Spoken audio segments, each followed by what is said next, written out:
હાલ તમામ વાલીઓ માટે ખૂબ જ દુઃખદ સમાચાર સામે આવી રહ્યા છે। સુરતના પાંડેસરા ખાતે આવેલ આવી ભારબસ સોસાયટીમાં ધોરણ 8માં ભણતી તરુણીને માતાએ મોબાઈલ બાબતે ઠપકો આપતા તરુણીને લાગી આવતા તરુણીએ આપઘાત કરી લેતા ચકચાર મચી જવા પામી હતી।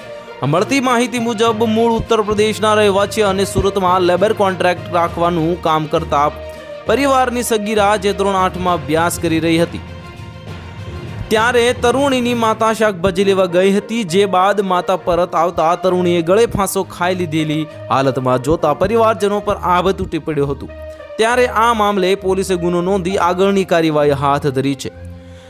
ગત રોજ સાંજના સુમારે જે તરુણી મોબાઈલમાં વ્યસ્ત હતી ત્યારે તરુણીની માતાએ તેને ઠપકો આપ્યો હતો અને મોબાઈલ લઈ લીધો હતો, જે બાદ તરુણીની માતા શાકભાજી લેવા ગયા હતા અને જે બાદ તેઓ પરત આવતા નાની દીકરી સૂતેલ હતી, જ્યારે બીજી દીકરી ગળે ફાંસો ખાધેલ હાલતમાં મળી આવતા તરુણીની માતાએ બૂમાબૂમ કરતા આજુબાજુમાં લોકો દોડી આવતા હતા અને તેને તરુણીને 108 મારફત સિવિલ હોસ્પિટલ લઈ જવામાં આવી હતી, જ્યાં ફરજ પર હાજર ડોક્ટરે તેને મૃત જાહેર કરી હતી।